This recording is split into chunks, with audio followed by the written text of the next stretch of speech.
We're going to get started here.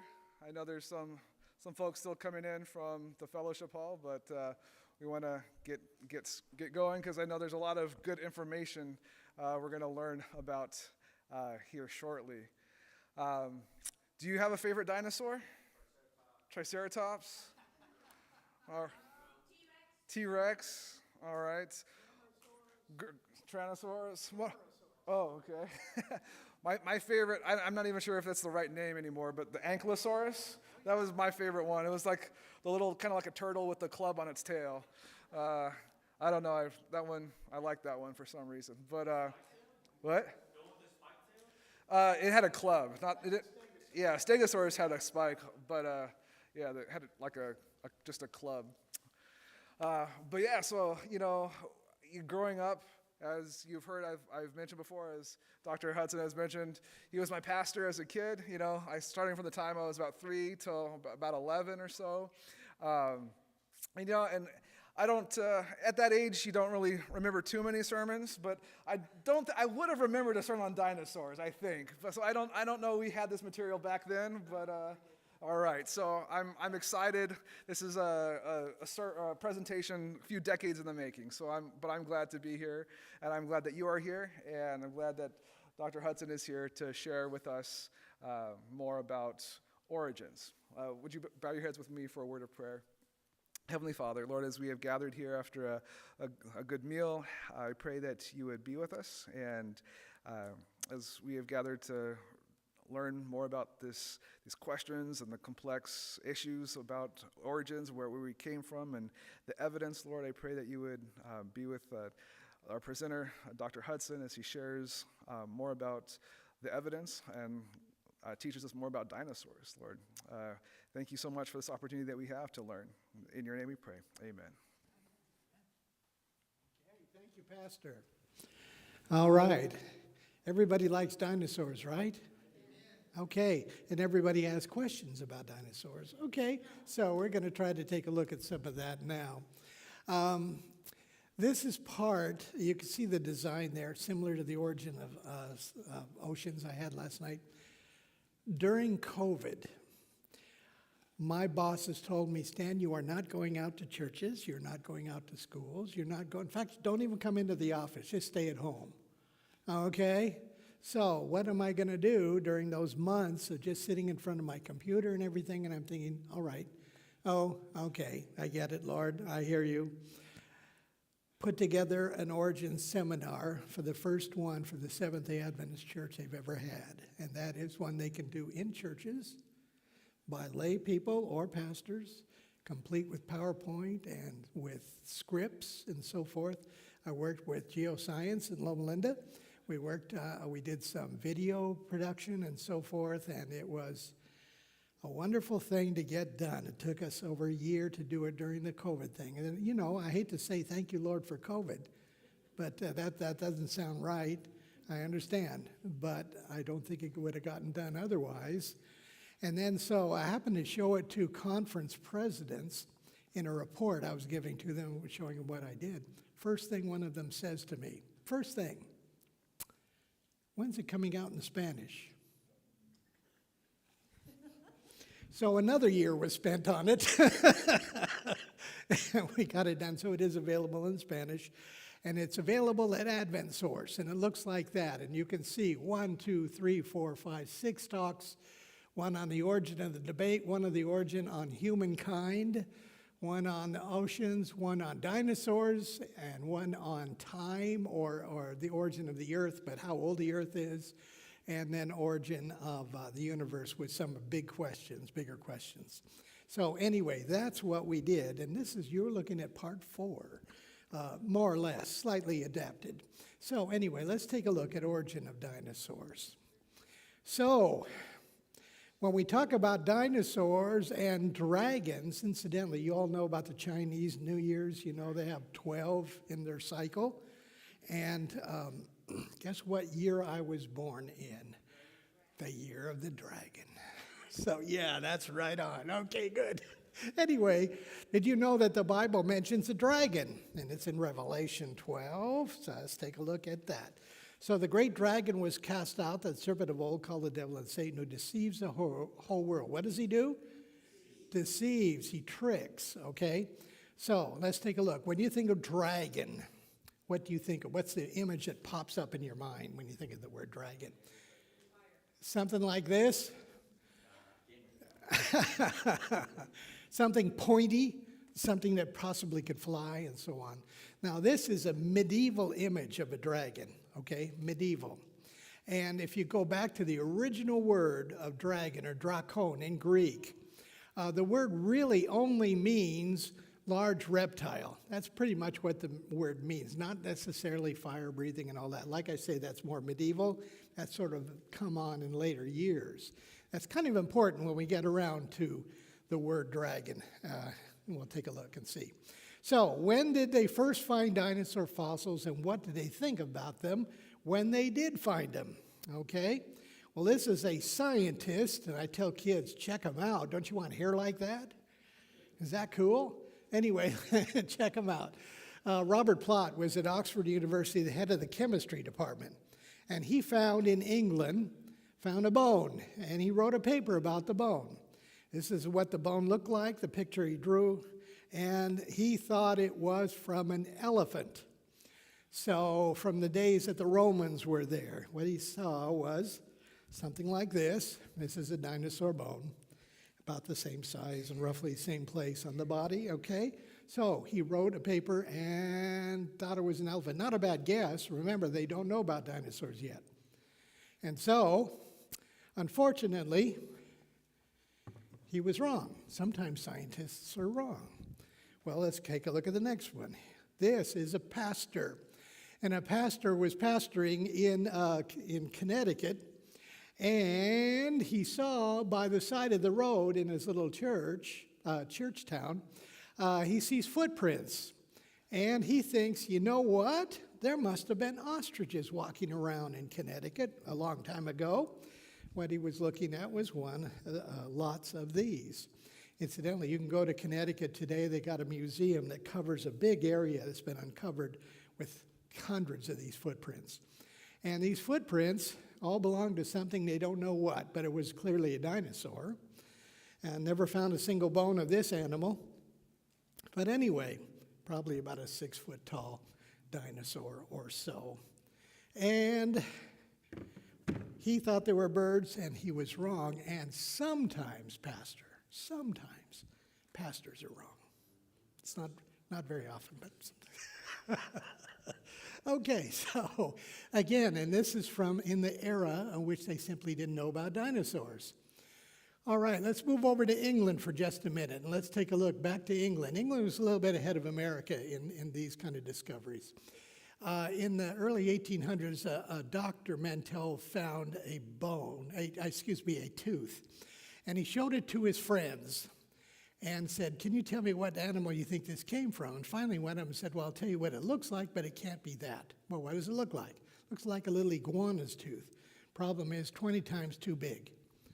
Okay, well, eventually he found some more bones, and eventually they came up with what they called the iguanodon iguana tooth. And that was the first drawing of it. I mean, I think it's so archaic and cool looking. That's the first drawing of, in essence, a dinosaur. But anyway, they found more bones, and now they think more like that maybe. Anyway, so iguanodon. They also found a piece of what they eventually called a megalosaurus, and they found a jaw. And so that was the first rendering of that dinosaur. Isn't that cool looking? I just think that's so fun. Megalosaurus, big lizard, giant lizard. But if you had never heard of Charles Darwin, this was probably the most famous 19th century English scientist. Sir Richard Owen was an anatomist, and he was incidentally a Christian. I like to point that out sometimes. And he came up with the word. He put together dinos and saurus, which means awesome lizard, and came up with the term for dinosaur, dinosauria. So awesome lizard. So that helped put it, as you can see now, 1840s. So now they're starting to figure out some of this. But probably, oh yes, and in England they actually displayed in 1851 some of these renditions of dinosaurs, and to this day some of those original statues are still around. Anyway, this is probably the guy who really put dinosaurs on the map, public map. And this guy had a museum in Philadelphia. And he heard about a backyard just over the border in New Jersey, and they were finding big bones in the backyard. He asked for permission to assemble them in his museum, which he got, and this is what he put together. Called it a hadrosaur in 1868. He did not have a skull, so he made one out of paper mache and put it on. Just imagine what it might look like. So he put this on public display in his museum in 1868. First skeleton put on display for the world to see. And they quickly found out something that's very American, and that is you can sell tickets. And so they sold tickets, and the line went down the street and around the corner, and other museums in America noticed that and said, well, we got to get some bones too and put them up and sell tickets. And so it started a whole craze. It really did. Incidentally, remember this is the first, that's all they actually found of that dinosaur that was called a hadrosaur and put on display in Philadelphia. This is in the museum there today, and that's all. So they imagined everything else from just those few pieces. People ask me, how do we know what they look like, the dinosaurs look like? It's a fair question. They do a lot of guessing. But when you have multiple skeletons found of a certain animal, you kind of put them all together and you can get an idea. Like T-Rex. T-Rex is almost never complete. And they just had to put together a bunch of them to figure out what it looked like. Okay, so incidentally, what's really interesting is they never found a single bone of another dinosaur in this location, ever. So in New Jersey. Anyway, kind of interesting. So that's about what the first dinosaur possibly looked like. He could probably rear on his back legs. It's a big discussion whether he's on his forelegs very often or not. But that's it. That's a hadrosaur. So like I say, it got people interested, the museum's interested to try to find more bones. And so they go out to Colorado and Utah and South Dakota and Montana, northern Arizona and southern Alberta, Canada, and all of that. And they'd be looking for basically the west side of the Rocky Mountains, anywhere where that was, good hunting for dinosaur bones. So dinosaur skeletons were actually making the tours in Europe. They actually boxed them up and took them over. Iguanodons were being found in Belgium and other places, but there's an American dinosaur there. I believe that's a Brachiosaurus, and it's in the Louvre Museum about the turn of the century. Now, this is the one that they had in New York and called it a Brontosaurus, 1905, American Museum of Natural History.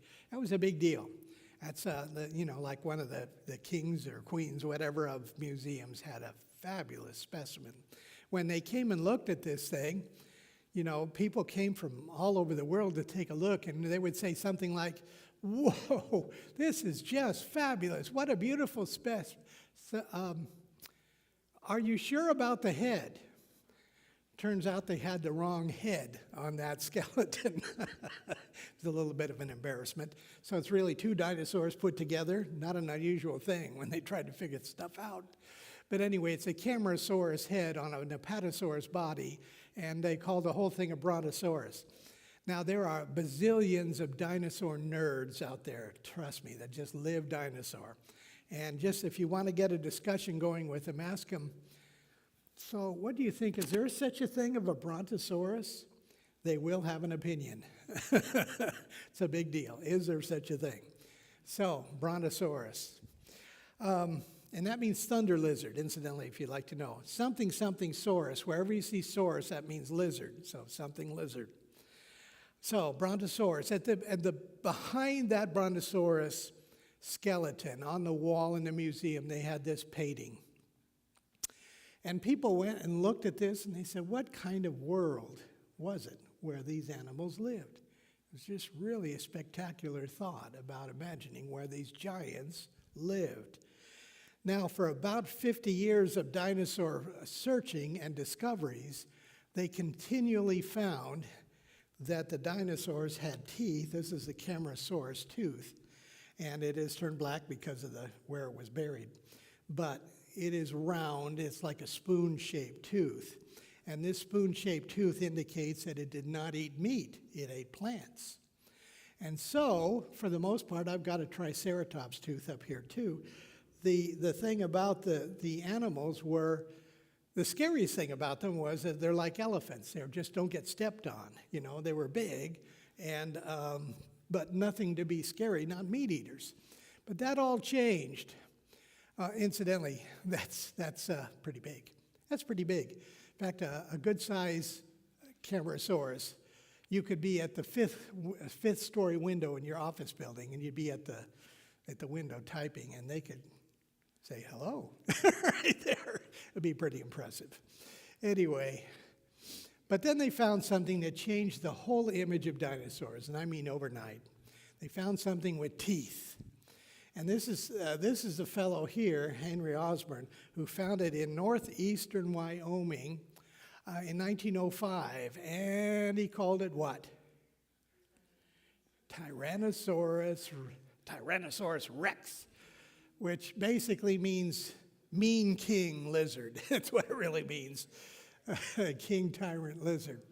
And he put the skeleton, didn't have a lot of it, but he put it together with some added bones, shall we say, and put it together, and this is what he came up with.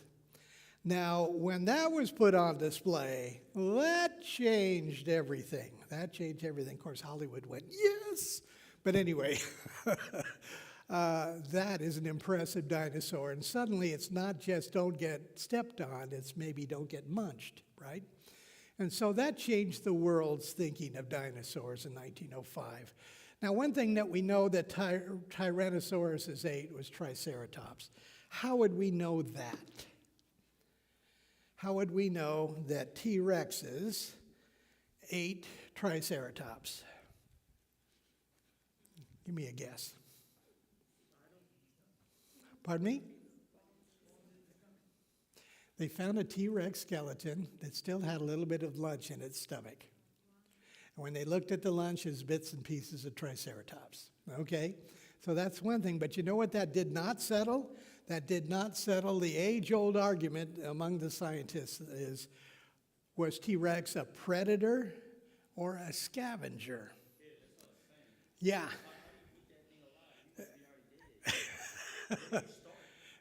What do you mean?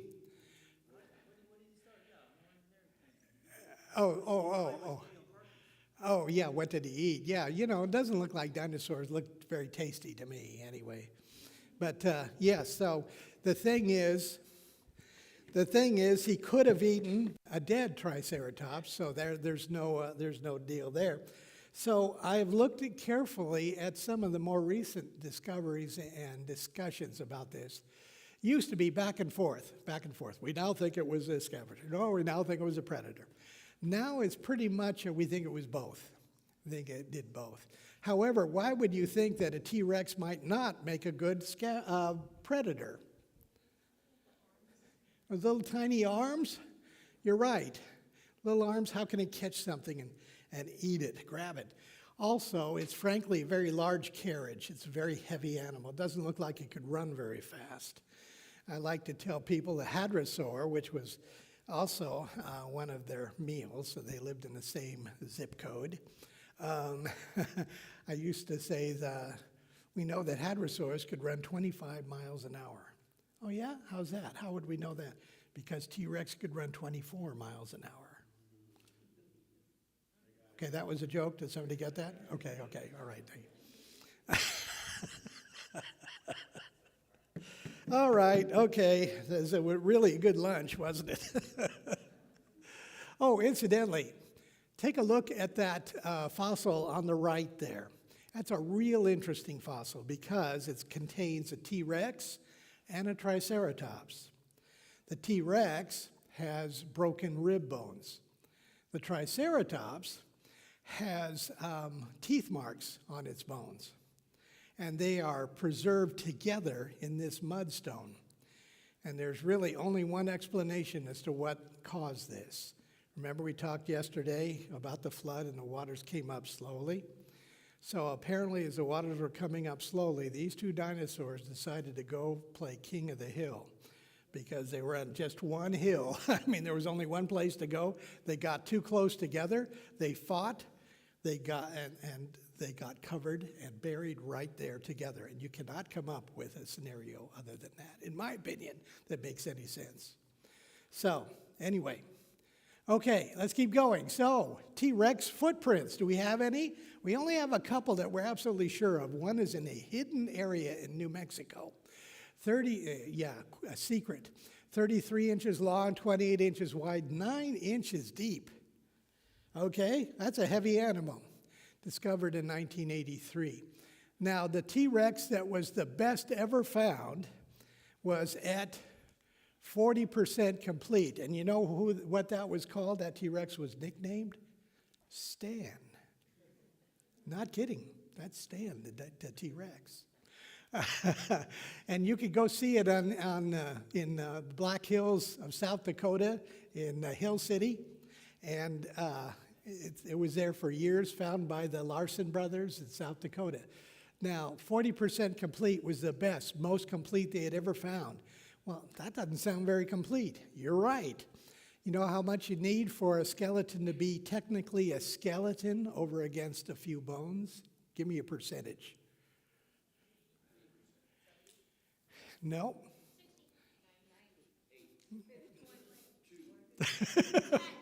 10 is correct. 10%.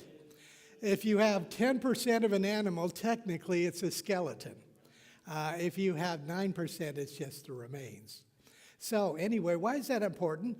For a couple of reasons. Number one, if you ever hear in the news, and you will, give it enough time, we just found a dinosaur skeleton, and boy, does it fill in every single gap we've ever had on anything. It explains Darwin and everybody else completely with no questions left unanswered. You know, that kind of thing. I mean, it's an amazing discovery.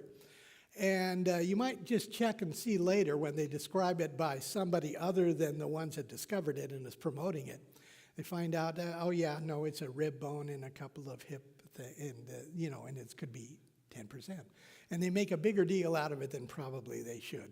So anyway, just keep that in mind. T-Rex was the best at 40. Then they found somebody way better. This was a dinosaur named Sue. And Sue was discovered in 1990, and she was 90% complete. 90% complete. Sold to the Field Museum in Chicago for $8 million. And guess what? Chicago and the Field Museum is in America, which means they sell tickets. And they make money. They make money, and they have more than paid for Sue to be there. She's beautiful. Anyway, there she is. And incidentally, when you see a skeleton like that, are you looking at the original bones? Almost never. Almost always, they make copies in lighter material and put it up in place of it. In this particular case, you could see Sue's real skull upstairs. So they put these lighter things out for display for a couple of reasons. The real bones are heavy and could fall and break, or they could fall and break somebody that they fell on. And they want to study them in the museums and have them available. Also, Sue has more than paid herself, paid her way by them selling copies of Sue. So museums are looking for T-Rexes. They can't afford the real ones, but, you know, for a couple $100,000, they can get a fake one. Anyway, so that is interesting. And incidentally, like it's called Sue, and the other one was Stan. Does that mean this is a girl and the other was a boy? Actually, we don't know how to tell the gender of dinosaurs. So how do they get the names? Those are names given to them by other people when, in honor of their discoverer. So Sue was found by a lady scientist named Sue, and Stan was found by Stan. Anyway, so that's how that happens. But no, we don't know how. They are reptiles, of course, and they lay eggs.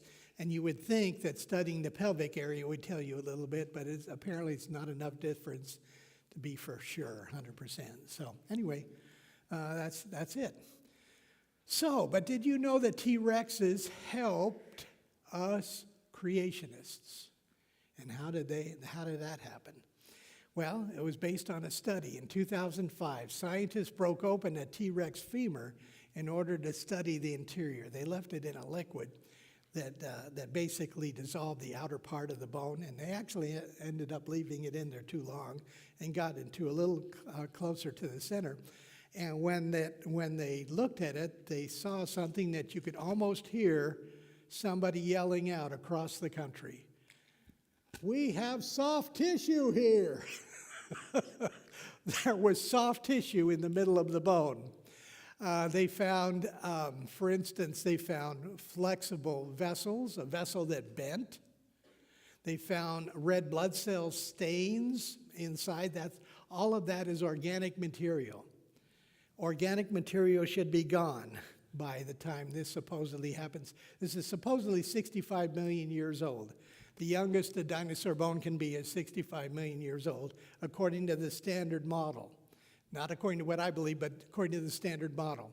And when they found this organic material, the woman that was in charge of this group, Schweitzer, what was her first name? Anyway, she reported properly in the news service that they had found soft tissue. She got hammered all over the place by scientists who said, you call yourself a scientist? The university that's hired you should fire you and let you go. You're a disgrace to the profession of paleontology. And you know what creationists are going to do with this. But anyway, back and forth, and I mean, really hammered her hard. Now, she was a good enough scientist to where she listened carefully to the critiques. And there was one or two there that made her think, I could have done some of this better. So she went back and redid her research and came back with the same conclusion, but with more support. And now they reluctantly admit that this was soft tissue. It wasn't preserved by odd ways of preserving, and I could rattle off a couple they made a guess on. And so she eventually made a very good science statement. She was a Christian, but she was a theistic evolutionist. This is her comment.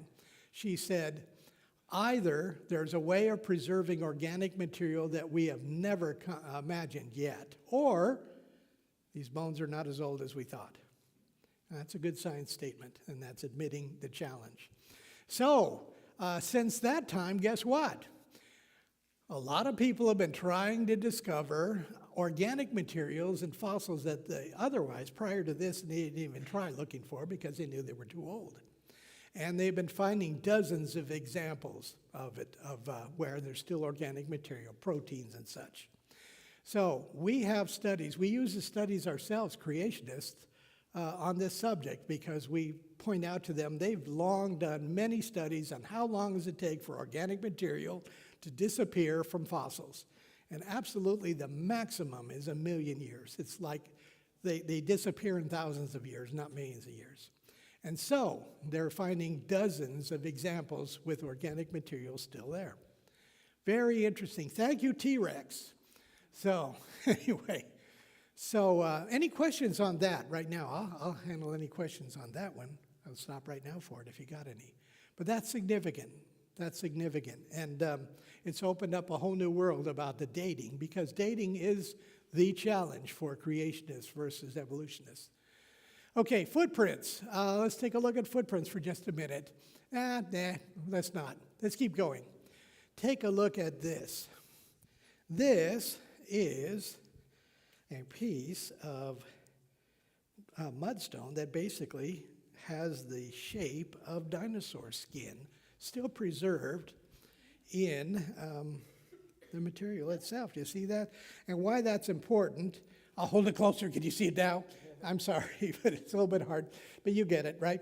So you can tell that they were indeed reptiles, and that's some question that some people say, how can they weren't reptiles, were they? Yeah, well, they had reptile skin.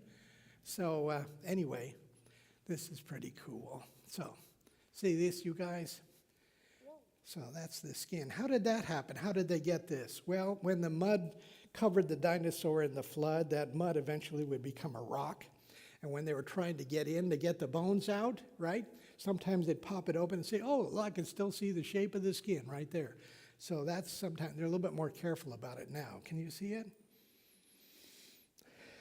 So, you see that? So it's kind of interesting. Check that out. So that's scales, just like any other reptile would have. You see that? Ma'am, would you like to look at it?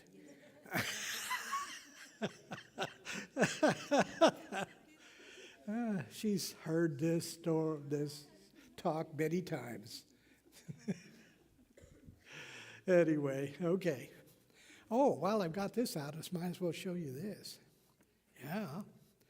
This is a slice of a Camarasaurus leg bone, thigh bone. So this is a slice. It's been cut, it's been polished, so you can see the cell structure in this bone real easily. So I got this from a place called Walla Walla University. So can you see the cell structure in there? Isn't that cool? Got painted? No, it's not painted, I'll tell you that.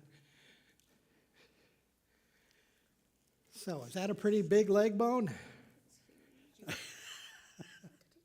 Sure. So you just touched a dinosaur. How cool is that, man? Yeah, it's a leg right here, a leg slice. Take a look. Isn't that cool? See that? Check that out. Isn't that cool? You see it?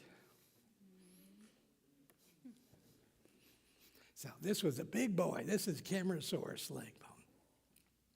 Camarasaurus is what I'm going to ask for a pet in heaven. All right. He's going to be named George. My pet Camarasaurus.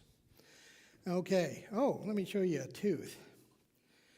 So this is a Spinosaurus tooth. It's turned brown because of the dirt that was buried in. It has got, and these were about 10% bigger than a T-Rex, so these were fairly large predators. There is a groove in here. I don't know if you can see it. The light might show it okay. So there's a groove in here, and you might ask, well, how did that groove get there? And a Spinosaurus would be closing its mouth like this, and there would be a tooth on the other side of the jaw that would rub this one. And as I like to point out to kids, this dinosaur needed braces. Anyway, we have fun. Okay, so how about dinosaur eggs? Now, when I was a little kid and I heard about dinosaurs, I imagined that the dinosaur eggs were something like that. You know, had to be as big as a bug, right? VW. But in fact, this is a dinosaur egg. And this is from China, okay? China. So that's where most dinosaur eggs come from, it seems like, that are available, shall we say, for collectors. No, I don't think so. Because this is actually broken off right here. You can see that. And it's been filled in by other material. There's probably 1 out of 1,000 that actually have embryos still in them. They're really, really rare. And it has to do with my theory of what happened as the dinosaurs were seeing those waters rise. They were, shall we say, laying them rapidly and in a certain amount of nervousness.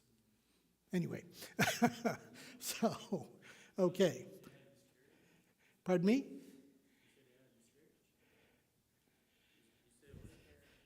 Well, they're not birth, laying eggs, that's different. So, anyway, they are extremely rare to find embryos in, extremely rare, hard to explain otherwise. So, okay. Anyway, and all dinosaur eggs are not much bigger than that. That's about as big as they get, maybe 10% bigger. And why is that important? Well, that's kind of important because even the biggest dinosaurs, the long necks for some kids, anyway, all started off kind of small. So that's kind of interesting. Anyway, okay, put that back. All right, here we go. Let's keep going and finish up here. Okay, so I mentioned to our two school teachers over here that there is an annual dinosaur dig in northeastern Wyoming, and yes, you could be part of that dig if you'd like. They're looking for volunteers. It's in the month of June. You can go for 1 day up to 30 days. And they are looking for volunteers. You have to pay a little bit of a camping fee. You're going to have to come with your tent or your RV. But right on site there, you will be able to go off into a dinosaur quarry and dig. And you will find things. Can you keep what you find? Nope. Because technically the dinosaur bones are owned by the ranch owners, which is a wonderful Christian family that have let Southwestern Adventist University in and do their research.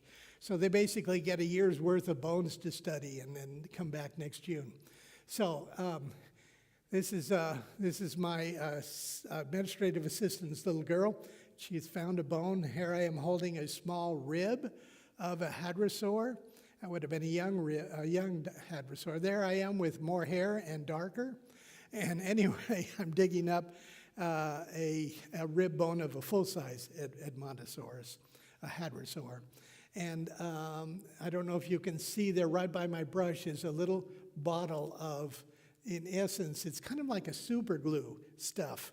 And you pour it into the bone, just, pour along the top, goes right into the bone and makes it really hard and very easy to move in one piece. Now, before we put them in foil and take them out, they are going to be GPS located. Their location in the ground is going to be located and recorded to within a fraction of an inch. Then those bones will be photographed and dropped in scale into a program like this. Take a look at that. Now that is cutting edge stuff there. And it's as though you were looking down from on top at the bones without any dirt. And you know what? This program is also 3D. You can actually turn it sideways and you can see the graded beds. So the heavy ones are at the bottom and so on. It is amazing. Now take a look at that bone bed. That's one of the richest bone beds in America. Take a look at it and tell me what you don't see among the bones. You don't see skulls. Skulls are the first thing to break. Skulls have very thin bones, and they are the first things to break. If you ever find a dinosaur skeleton with a skull, you have just paid for a college education for somebody. So that's the money piece. What else do you not see here? What? Well, you don't see humans. What, are we abandoning ship here? What's going on? Anyway, what else do you not see here? Oh, you see some pretty big bones. Yes. Feet, you don't see feet. Well, actually, you see pieces of feet. There's pieces of feet there. The point is, you don't see things put together. These are disarticulated bones. There's no hip bone to the leg bone. You don't see anything going on there. And that'll tell you a little bit about what happened to these animals. I asked Dr. Chadwick, that's our Chadwick in the left there, who's the head of the dig. I asked him, have you surveyed all of this area? Because there was kind of down, and then there was that same layer over there. It's a 2-foot thick layer. And have you done surveys of all this? Yes, we have. Is the bone density similar to this? Yes, it is, wherever we've looked. Oh, my goodness, have you ever crunched the numbers as to what we're looking at? And he said, yes, we think we're looking at the remains of between 10 and 20,000 giraffe-sized dinosaurs called Edmontosaurus, hadrosaurs. So 10 to 20,000 of these guys. And I don't know about you, but that's a sizable number of dinosaurs. And what's interesting about the bones themselves, if you look at them carefully, the edges of the bones are rounded. They've been water washed. They've been transported, rolled, and the corners have been rounded a little bit. And so I asked Dr. Chadwick, what are we looking at here? And he says that basically we're looking at the water transporting bodies of those 10 or 20,000 miles and miles, so much so that they fell apart, basically, and eventually settled into some kind of a basin and got filled up with the mud on top of them and preserved. And folks, what does that sound like to you? Does that sound like one of the actions of the flood, Noah's flood? So anyway, very good evidence for a flood deposit. So anyway, so a couple more things before we finish up here. Some of these dinosaurs look like they had armored heads, armor-plated heads. And that would be like, I think I'll skip that for just a minute. We'll come back to it. Have you ever heard of dinosaur to bird evolution? Okay, whenever you go to Kentucky Fried Chicken, you're going to give me a bucket of dinosaurs. That's what they want you to think, and they really make a big deal out of it, especially when they find what they believe are dinosaur skeletons with feather impressions. So it looks like they might have feathers. And even that is debated among the scientists, but let's assume for a minute that those are feathered dinosaurs. I don't have a problem with feathered dinosaurs. Why should we give up our beliefs? Because what was that animal that was at the tree of the knowledge of good and evil? What was that? It's called a serpent, it was called a reptile, but yet it was in the tree. There's a very strong Jewish tradition that it was a flying animal. If it was a flying animal, there's no question that the anatomy of reptiles and birds are similar. There's some similar characteristics of the anatomy. So what? It's similar because it's the designer's the same. And whatever that animal became as a part of the curse, it became a snake. Well, anyway, we could go into it, but there's a lot of things involving that. But here's the two theories that they think happened. First of all, they got the first theory is large ground bipeds, two-legged dinosaurs became birds, like this. This became a bird. Now, how did that evolve into a bird? Why do you think, what challenges do you think there is to that becoming a bird? These have got to be the largest limbs. These have got to be the smallest limbs. They got to lose a lot of weight here. Density of the bones. There's actually, if you were to say something like, boy, what's not wrong with it, that would have been a good answer, because it'd be very challenging. Also, lungs of a reptile versus lungs of a bird. Lungs of a reptile is very slow, very methodical, slow breathing, whereas birds, whenever they're flapping, they're breathing. And imagine the move from one to the other is a little bit difficult. Cold-blooded, warm-blooded, there's a lot of things like that. Anyway, let's say that's one theory. They know there's problems. The other is small crocodiles from the trees. That's their wording, not mine, small crocodiles. So small crocodiles climb up a tree. They saw food out there and jumped, grabbed it, ate it, made babies. Okay. All right, kept going. And then eventually, somewhere along the line, one had, by mutation or some lucky development, had wing flaps. And so it could sail like, what do you call those, like flying squirrels or whatever, the ones that can sail further. You can sail further, you can get more food, you'll be more successful, and you can make babies and keep those flaps. And then they developed into wings. Are there any questions? Let me show you what there's a lot of problems. Skin folds to wings, cold-blooded to warm, bumpy scales to feather. Bumpy scales to feather is interesting. So they feel like the bumps on reptile skin like that eventually became a follicle from growing from underneath the skin, becoming a feather. Okay? So there's that and there's that. So to imagine the steps along the way that would be advantageous to those animals in those steppes anyway, okay. So, any questions? Yeah, so that's what they believe were the steppes. When we talk about, I think I'll just skip this for right now. This takes a while. Okay, so bird footprints. Yes, bird footprints. Okay, we'll talk about this. Dinosaur evolution. When you think of dinosaurs, don't you think about evolution? Evolution, right? Well, how about dinosaur evolution? How did dinosaurs evolve?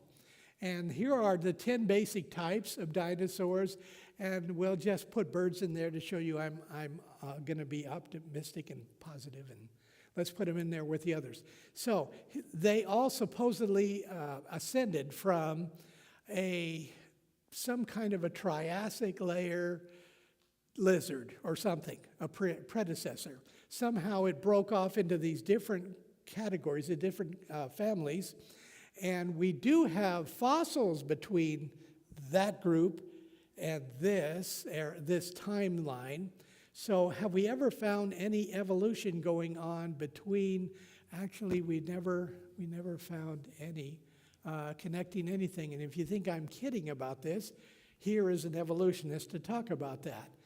He said, from my reading of the fossil record of dinosaurs, no direct ancestors have been discovered for any dinosaur species. Alas, my list of dinosaurian ancestors is an empty one. So that's kind of interesting. They don't have any almost T-Rexes below T-Rexes. Does that make sense? Remember we talked a little bit about that last night in the almost animals category? Okay, so how big did dinosaurs get? They got pretty big. That's weight. That's the weight issue there. They got pretty big, but you know what? They got really small. Have any of you ever seen those Jurassic Park movies? You know, how can you not watch a movie about dinosaurs? That's cool. But anyway, the problem is there's a worse science in the world. You know, the whole DNA thing from mosquitoes and all that is just terrible. But anyway, one thing that they get right, and that is they do depict, especially in the later movies, little dinosaurs. And little dinosaurs did exist. They were the size of chickens. So, okay, and people don't know this, but the average size of a dinosaur was the size of a large dog. That was the average size, okay? So, here's a trivia question for you. What is the difference, therefore, between a regular lizard and a dinosaur? And I've just given you the answer that it is not size. So, what do you think it might be? Somebody take a shot at it. It's not weight. Good guess. Take a shot. Come on, school teachers. Actually, no, by the definition that I'll share with you.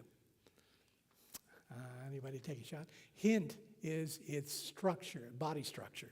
The hint is there. Okay? It's in the hips. Lizard hips, lizards have legs that go straight out from the body and then at the knee go down. And so you see a lizard kind of go around like that. Whereas dinosaurs have legs, hips that put the legs straight down and get the body off of the ground. In fact, here, let me show you. Over against this. So that is the difference. And the answer to the question of do we have any dinosaurs today, the answer is no by this definition. Alligators and Komodo dragons and little bitty lizards and all that all have legs that go out like that. So none of them have the way off the ground. So that is a trivia question that you can answer and show off your great knowledge about the subject. It's pretty cool. Okay, so let me keep going here. Does the Bible say anything about dinosaurs? Remember, the name is a fairly new name. Are there any animals described in the Bible that sort of sound like dinosaurs? Well, there is so God created great sea creatures, Genesis 1:21, and that is great sea Tananim. Tananim in Hebrew for the rest of the Old Testament usually is talking about a reptile. So did he create great sea reptiles? Well, I'll leave that to you to decide.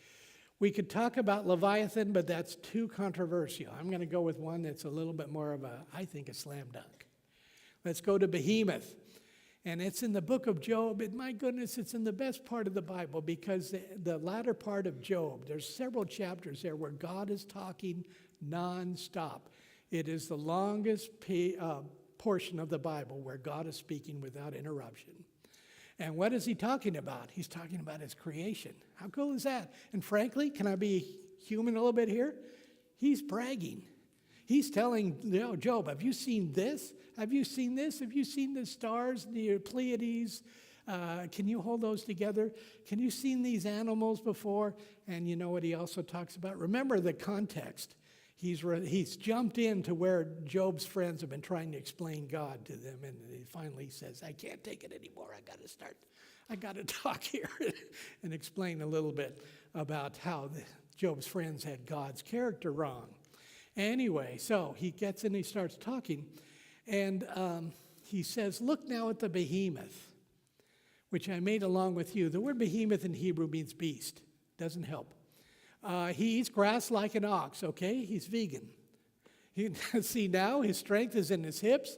His power is in his stomach muscles. He moves his tail like a cedar. His bones are like beams of bronze. His ribs like bars of iron. He is the first of the ways of God. Now, I really wondered what that last phrase meant. And I did a real search and study about what scholars believe this to mean. And they're all agreeing that this is not talking about chronology. They're not talking about the first animal God made.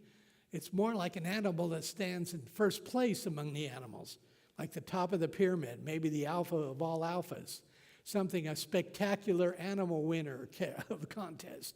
So I'm thinking, okay, what's this animal going to be?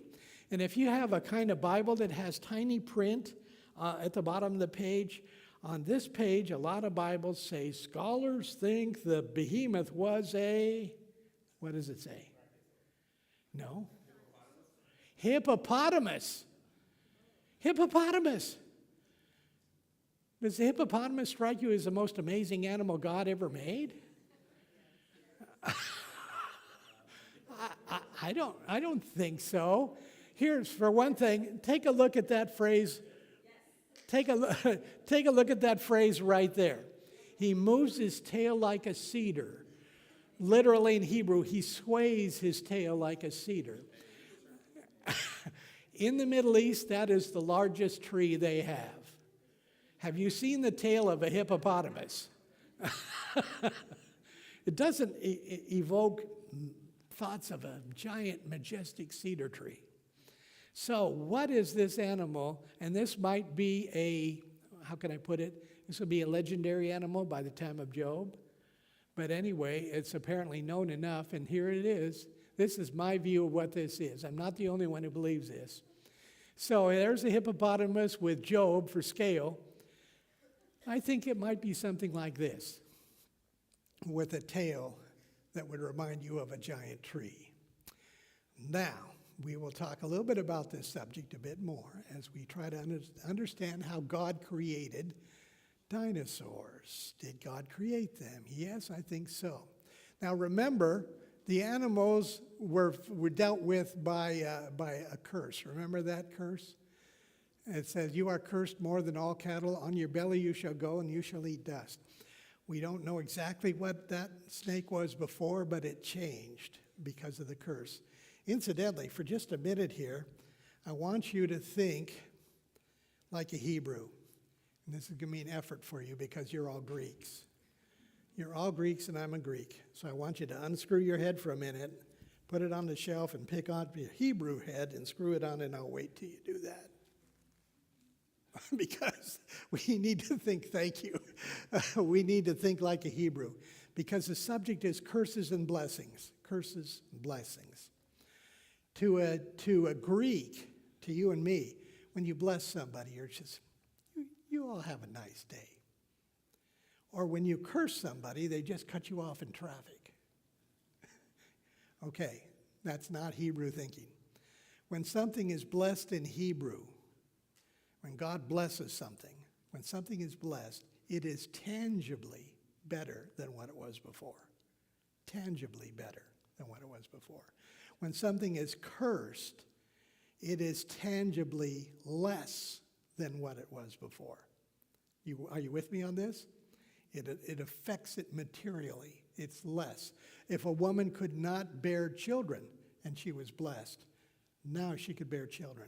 You understand? There's a material, a step up of whatever it was before. It's now blessed and better. So when this animal is cursed, and God says you are cursed more than other animals, that means that the entire animal kingdom was affected negatively by sin. You believe that, right? Do this. Okay? You believe that the animal kingdom was cursed by the effects of sin.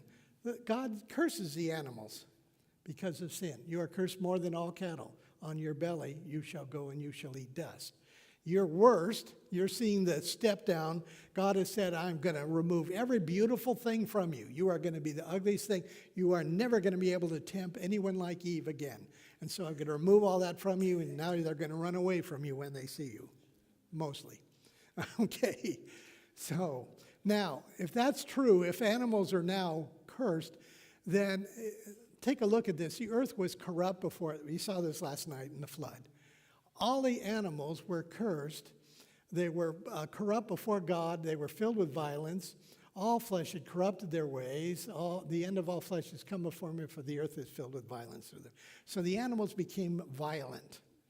Now take a look at some of these critters. Now ankylosaur, which happens to be the pastor's favorite dinosaur. Isn't that right? So this little guy here, he looks like a tank on 4 legs. I mean, he's got spikes coming out of his back. He's got a club for a tail. He's got an armor-plated head. This animal looks like it's a combat-oriented world that it was from, right? This doesn't look like this waddled out of the Garden of Eden like that. At least, I don't think. So, how did that happen? Look at these other guys, Stegosaurus and Pachycephalosaurus. Pachycephalosaurus means bonehead lizard. So, anyway, take a look at these guys. The Seventh-day Adventists have long had a slightly unusual view of dinosaurs. Let's put it that way, or at least we have a view that we've floated around amongst us, not always accurately. I've had 2 people in my office tell me, co-workers in the North Pacific Union, say, Stan, when I was in school, we could not talk about dinosaurs. Okay, so that seems weird to me. And other conservative churches had some similar views, that God would not make stuff like this. Okay, well, let's think about that a little bit. So let me just say this. First of all, what does the devil like to do when God makes something special? He'll counterfeit it. He'll mess with it, right? Think about marriage, think about Sabbath, think about a lot of different things. If it's something that God has made special, the devil will come up with a counterfeit or just mess with it. I'm wondering if the line of dinosaurs was the most amazing line of animals that God had made, and the devil may have been using man to mess with them. Maybe use them to breed them. Breed them into what? Into warrior dinosaurs. Why? Because man's thoughts were only evil continually, and what was the subject? Violence. And so did they use their great brain capacities, pre-flood man, to promote science? Doubtful. But how about to promote personal gains like making warriors or making hunters or making arena animals or whatever, stuff like that. And I believe that the animals were much more able to, how can I put this, be bred in pre-flood conditions. I wonder, when I see things like this, I just wonder if those animals were exactly the way God created them. I wonder about a T-Rex. I look at a T-Rex, and I look at the disproportionate part of them. It looks like the head's too big and a few things like that. It just seems odd. I don't know. I'm not going to be a critic of what God has made or anybody, but I don't know. It just seems like that's the case. I'm going to handle questions in just a minute, so I imagine I will happen. Incidentally, there's a theory about what happened to the dinosaurs. What do you think? they were on the wrong boat. I guess the other boat didn't want them to make it. A possible answer is meteor strikes. I don't know if you've heard about that, but there is a theory that the dinosaurs were wiped out by meteorites. Here's a big old heavy meteorite right here, and its friends maybe handled this. I want these guys check this out. Check this out. Well, of course. I only have real things, except the dinosaur of tooth of Stan, because the real one's $25,000. Is that cool? So anyway, it'll get passed down. So you take a look at that. Did meteors indeed, you know what? I have a theory. I'm not the only one on this, but I believe that God used meteor strikes to start the flood. I think a few strikes of this earth could break up the crust. There's still a question about how come the earth is tilted on its axis like this. This is what gives you seasons. And if you take a look at the description of God talking to Noah after the flood, he says, from now on, we're going to have seasons. It's going to be cold and warm and so forth. And I just wonder if maybe that all happened at the time of the flood. So, incidentally, there's a theology about this, and that is throwing rocks. That's how God tells Israel to, anyway. We'll just keep it going. So, anyway, I'm going to just keep on going. The KT boundary is what gives them that theory. Yep. Okay. Final question. Did dinosaurs get onto the ark? Well, here's the thing. If God created them, right? So here's the thing. Post-flood, there are stories of dragon encounters all around the world. Every corner of the planet, there are ancient memories of when big lizards and people were around together.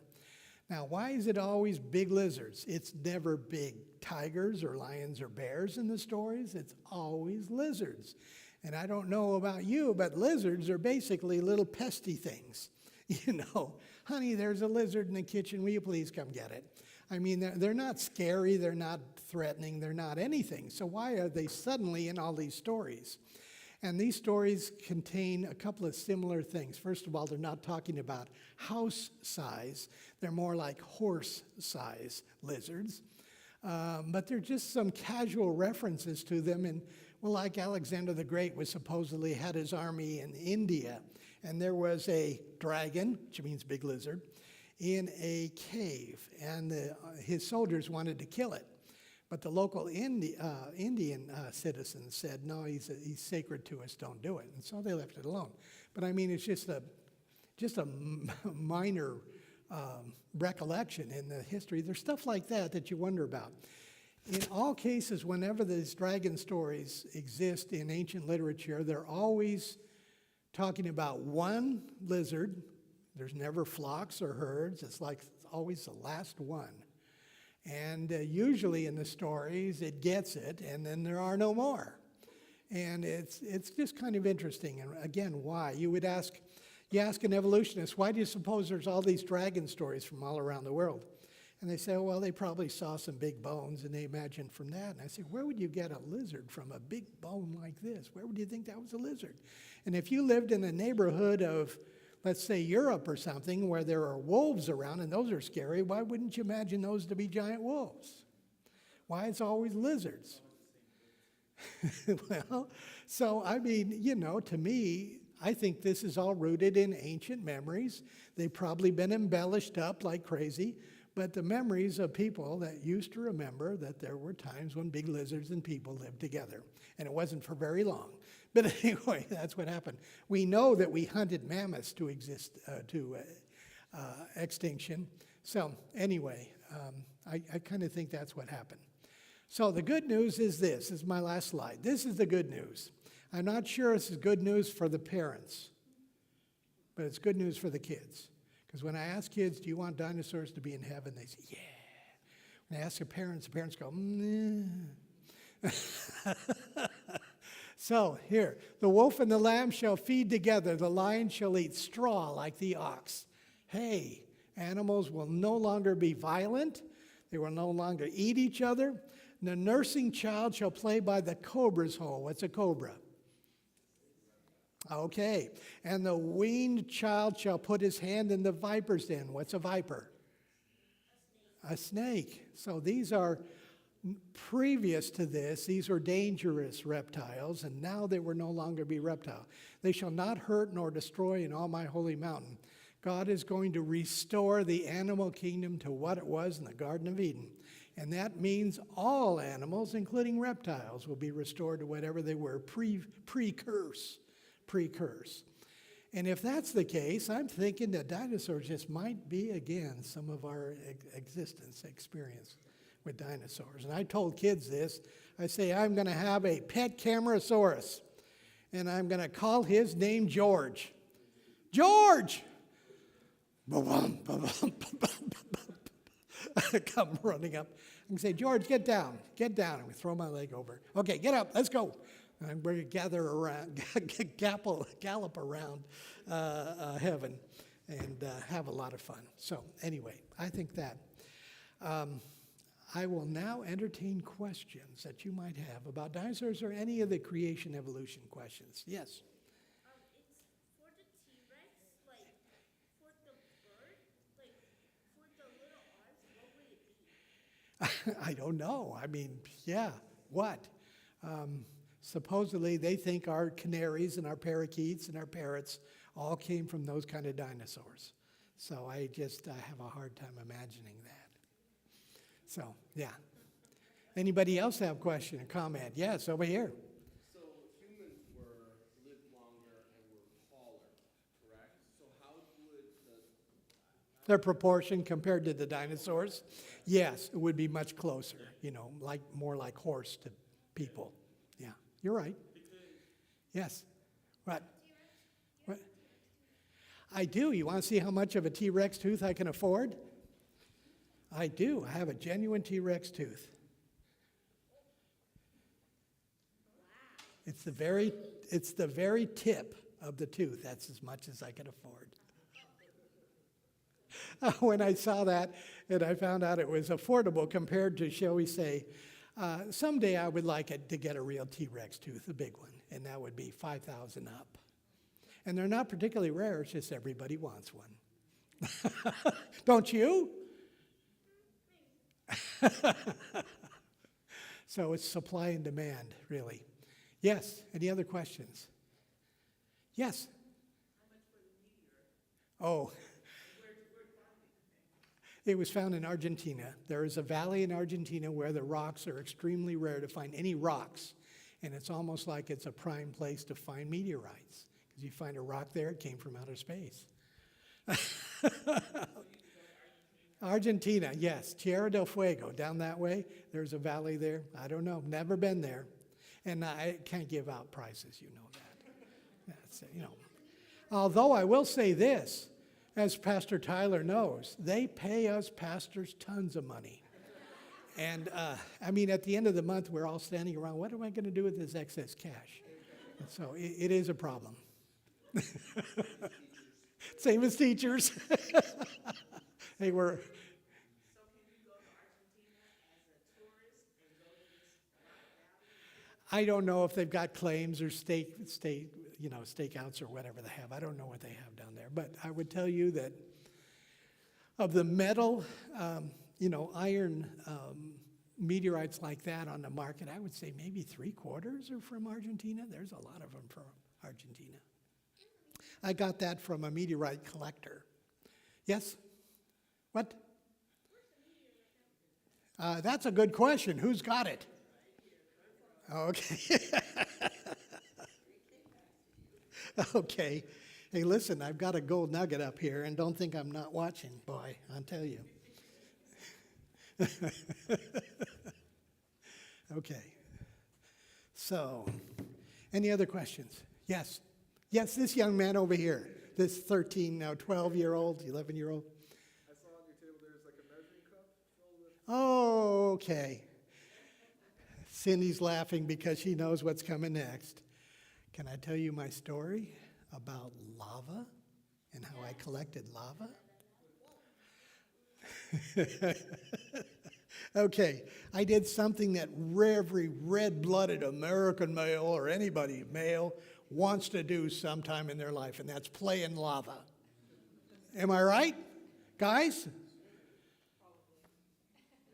Am I right, guys? Eddie, am I right? So anyway, let me tell you. So a few years ago, I took my wife and we went on an anniversary trip to the big island of Hawaii. Points, ladies, points. Was it her idea? Points. It wasn't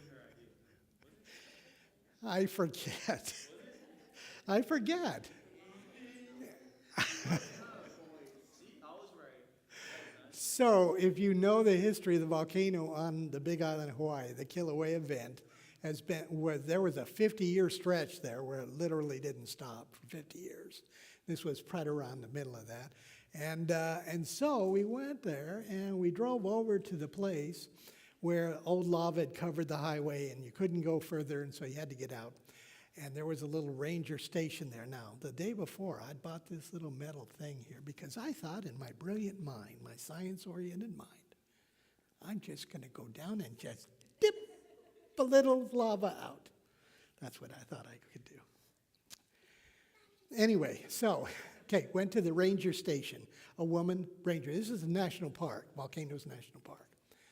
So I said to her, ma'am, is it okay if I walk up to where the lava is coming out of the side of the mountain now?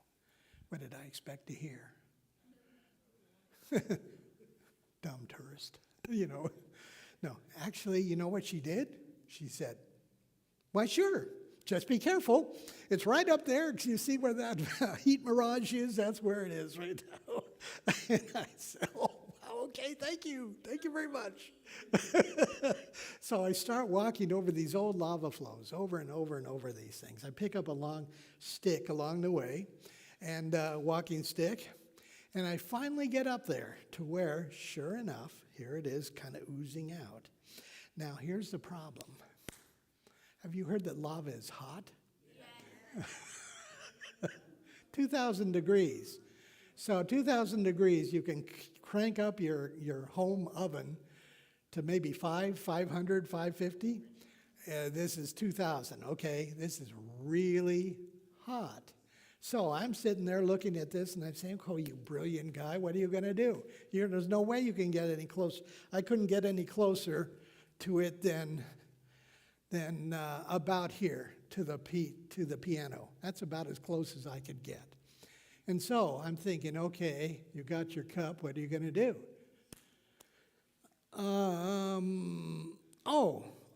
Okay, here's what I'll do. I'll put it on a rock, okay? I'll put it on a rock, and I'll take my long stick, and I will stir it in the lava and try to get some of the lava to stick to the stick, okay? So I'm stirring it around a little bit. It catches on fire, and it drops. Do it a second time, catches on fire, and it drops, okay? Keep it up, catches on fire. Oh, no, there's a little bit still. There's a little bit still. Poke, poke, poke, poke, poke, poke, poke. And I had my water bottle, and I poured my water in there. And there is an illegally collected piece of lava from a national park.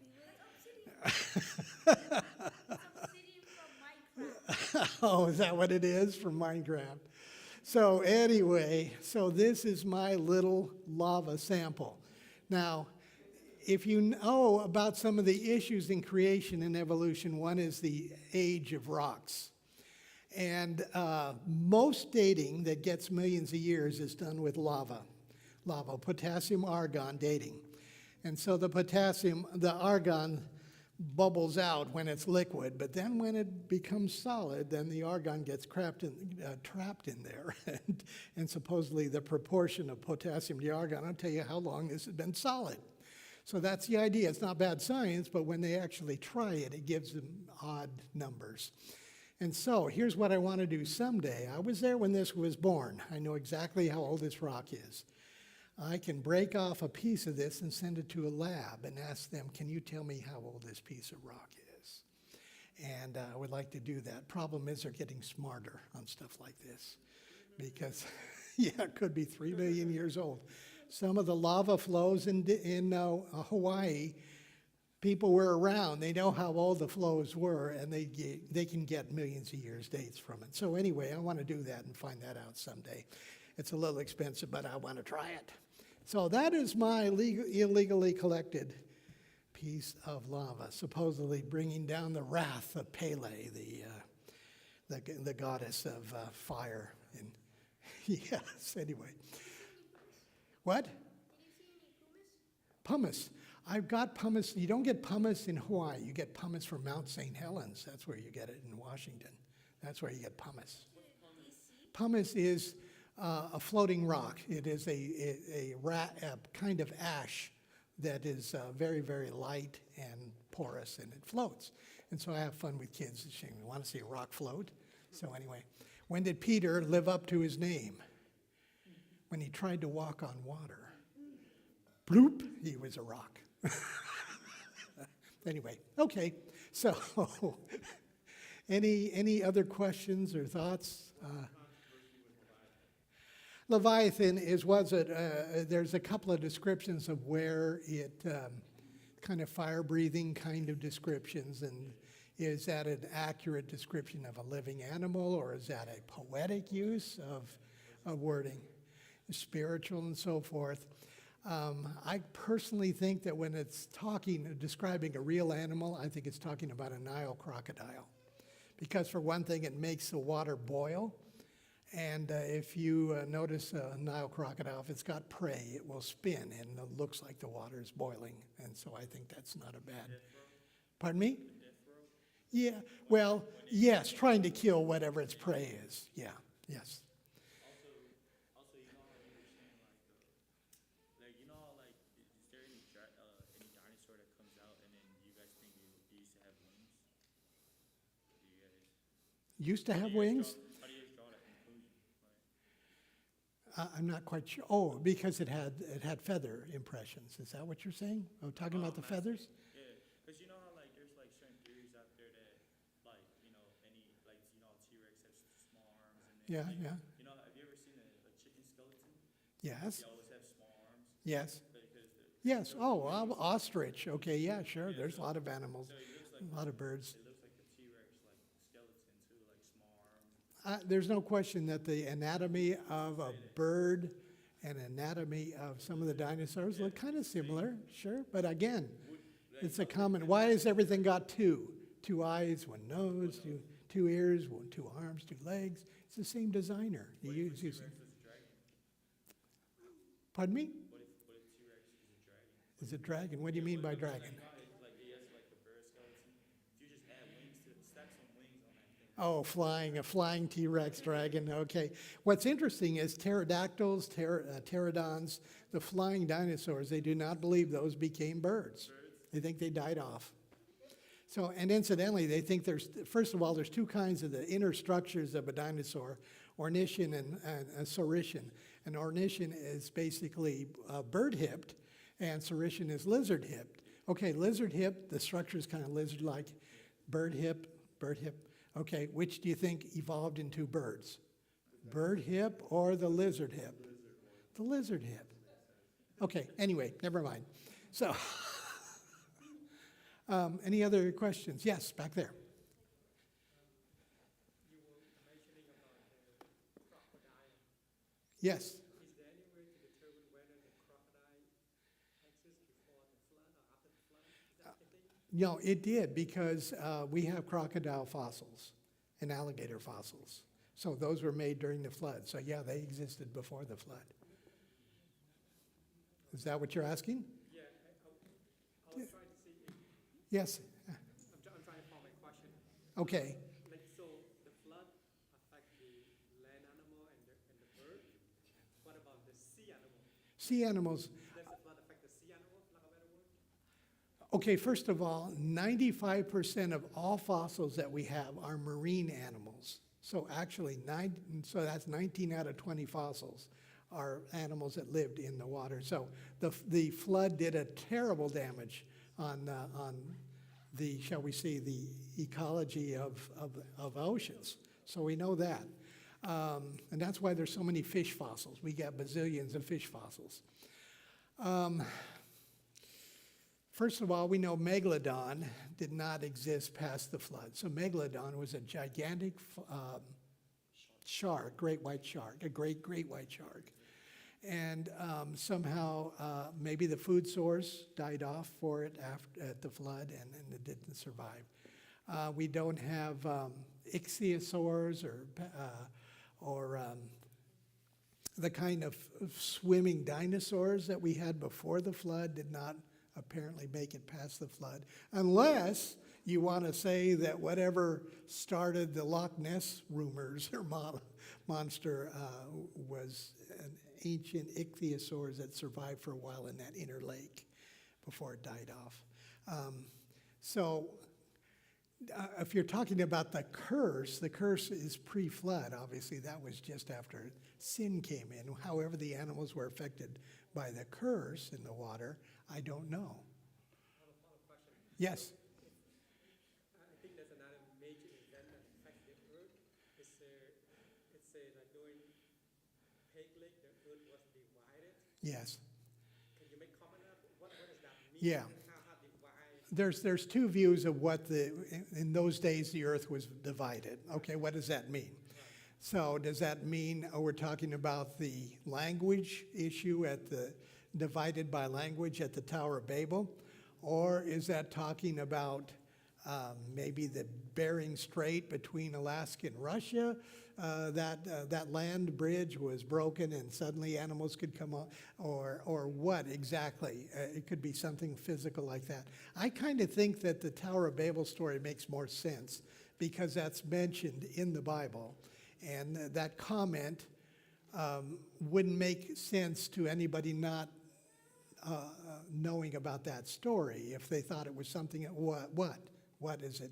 They make a mention of it, and there's no way to tell.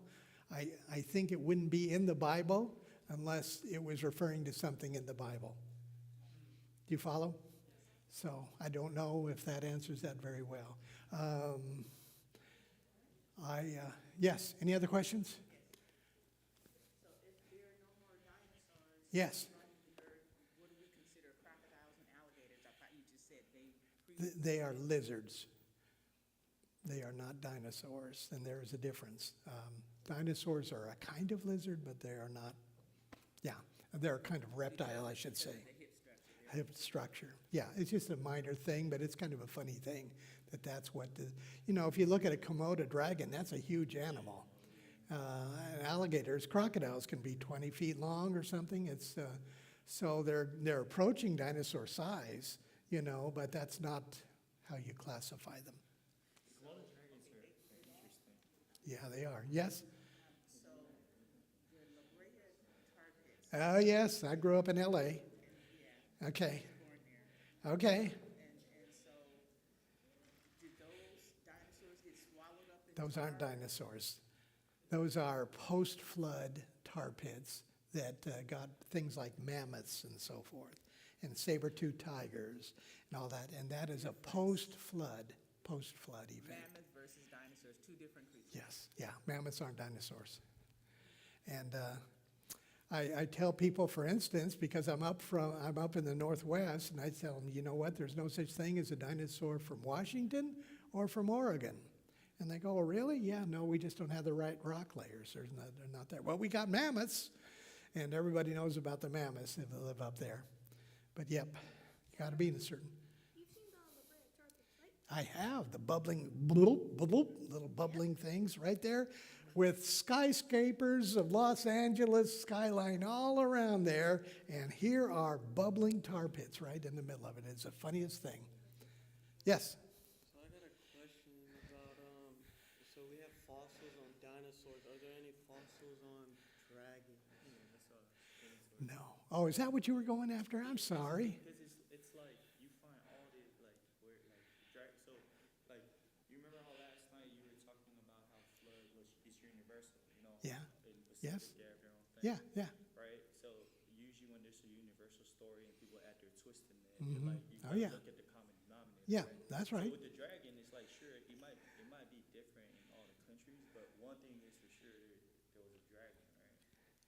Well, again, what does dragon mean in the original language? It doesn't necessarily mean flying, fire-breathing thing. All put a wing on it. Like, Yeah, because some apparently did fly.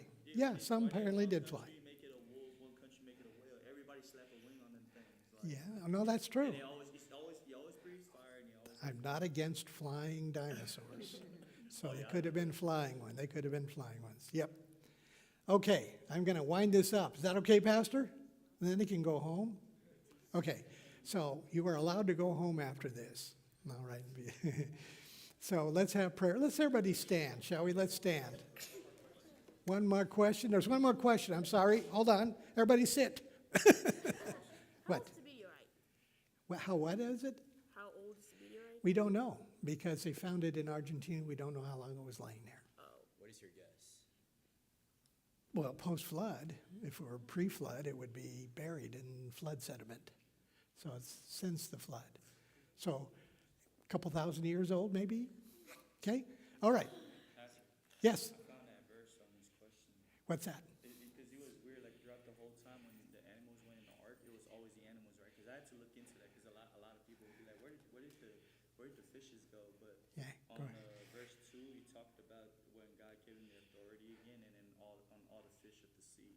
Yeah. And that was after they came out of the ark. So there was no mention of the fish, but towards the end when they came out, God Wait a minute. Whoa. What's the verse? It's on 3. It's Genesis. Read it. Genesis 9. Read it. So remember how God came out, he had a covenant with creation again? Yes. After Noah was Yes. gone. And he talks about, and the fear of you and the dread of you shall be on every beast of the earth, Yes. on every bird of the earth, on all the move on the earth, and all the fish of the sea. Yeah, the So, fear of like, man. So when people say, oh, did all the fish die during the time of Noah? Well, no, because God re-mentioned the fish all over again after they came out. Well, okay. And that's Genesis what? 9:2. Genesis 9:3. 9:3. So anyway, the fear of man, and the reason that there's a fear of man now in animals is apparently prior to the flood, there was no fear of man in animals. Animals would come out to them and either devour them or maybe man messed with them and bred them into things that they shouldn't have. So anyway, okay, we're done. Let's stand up. Let's have closing prayer. And if you want to come up and see some cool stuff, please do. Here we go. Heavenly Father, thank you for being with us today. As we looked at the world of dinosaurs, we see that the evidence of dinosaurs actually told us that there's organic material still found in fossils. That means they're thousands of years old, not millions of years old. That is very, very good support for the Bible view of how long ago the flood took place and creation before it. Please be with us today as we go to our homes. Keep us safe. And Lord, may we ever be sharing with others with a loud voice, the three angels' messages, especially the part about worshiping you as our Creator. We thank you in Jesus' name. Amen. All right, folks, you have a great day. Thank you for inviting me. And Everyone learned something good? Show our appreciation for Pastor. those are And you're welcome to gems. come up. Those are There's a gems. table full of all That's a kinds diamond? of amazing looking That's a rocks pearl? and fossils. That's an He also emerald? has some DVDs that he's willing to let go, maybe small donation, maybe for free. So take a look at the table.